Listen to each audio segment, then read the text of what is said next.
Debut singles are arguably one of, if not the most important moments in an artist's career.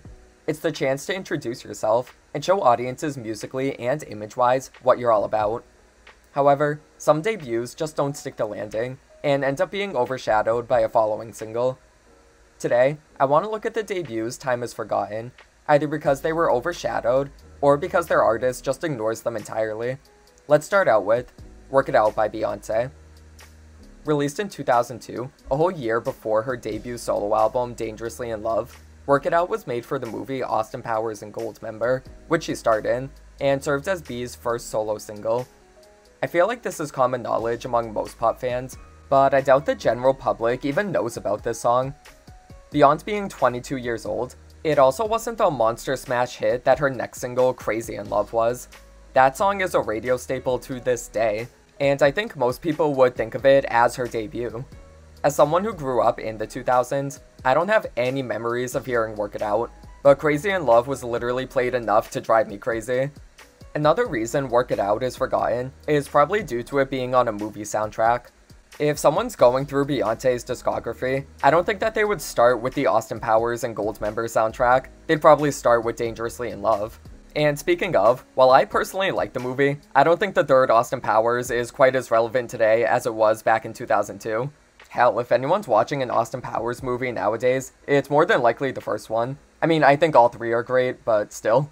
Work It Out is a pretty solid track, being a 60s, 70s R&B throwback to fit with the time period of the movie. It actually sounds like it could be on her second album, B-Day, since that one was also largely a throwback to that era. While I do think it's a good song, I don't really think it's a great debut single. It doesn't feel totally like a Beyonce song, as much as it feels like her character's song. It's not that she doesn't have tracks like this, but you could tell this was made explicitly for the movie. Crazy in Love is a legendary single that actually established Beyonce as a solo presence, and showed audiences what her music was gonna be like, while Work It Out sounds more like an album cut. A good one, but nothing insanely attention-grabbing. Still, it's worth checking out to see the beginnings of Queen Bee herself.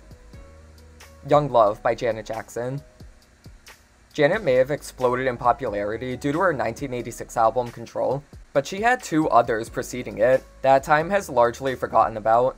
Her debut single, Young Love, was released in 1982, and peaked at number 64 on the US Hot 100.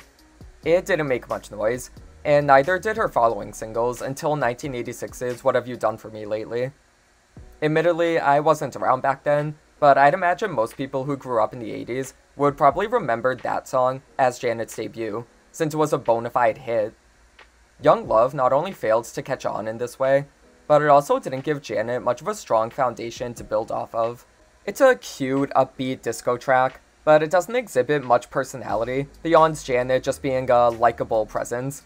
The Control era is where she really introduced herself, and didn't stick to the image that her father forced her into. Young Love is a good song, but not show-stopping like any of the singles from Control, which is probably why Janet essentially ignores it nowadays, along with the rest of her first two albums. She performed it on her 2008 Rock With You tour, and at the 2010 Essence Music Festival, but since then she hasn't performed it live at all.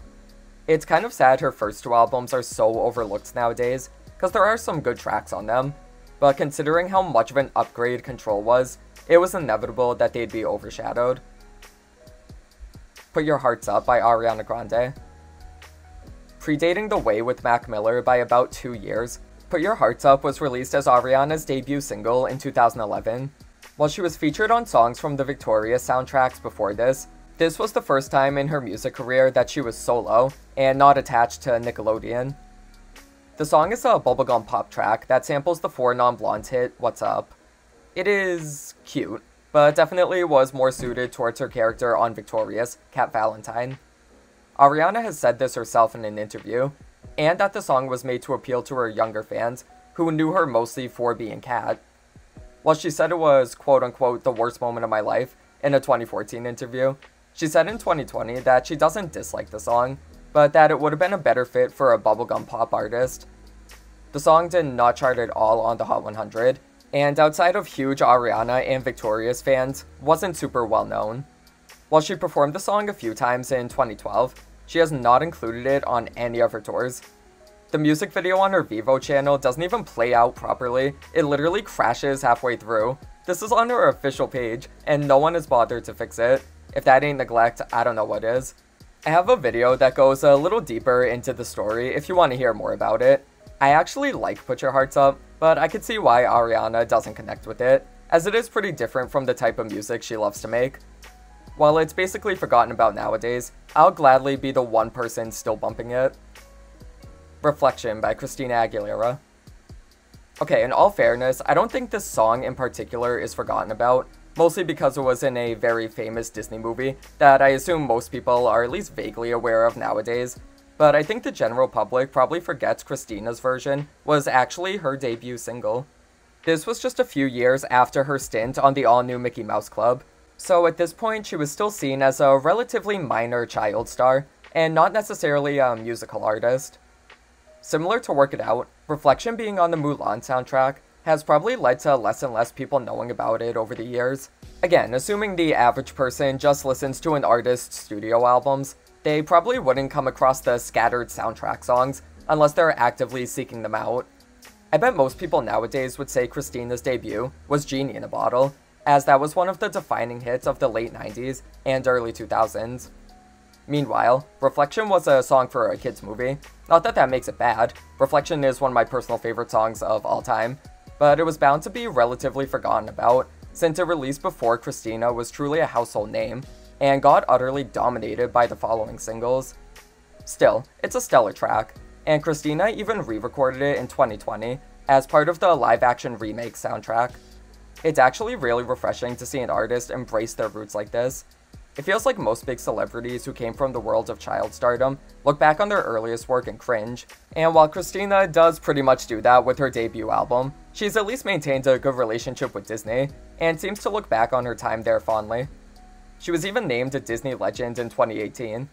Frankly, if all she had ever done for them was this cover, then she'd still deserve that title. Melodies by Madison Beer. Madison Beer has definitely found her fanbase and garnered critical acclaim nowadays, but the first 7 to 8 years of her career were pretty rough to say the least. Similar to Ariana, Madison debuted with a bubblegum pop track called Melodies, which didn't manage to make that much noise. The song is not at all indicative of the type of music Madison wanted to make, and her following 3 singles would end up being the same story.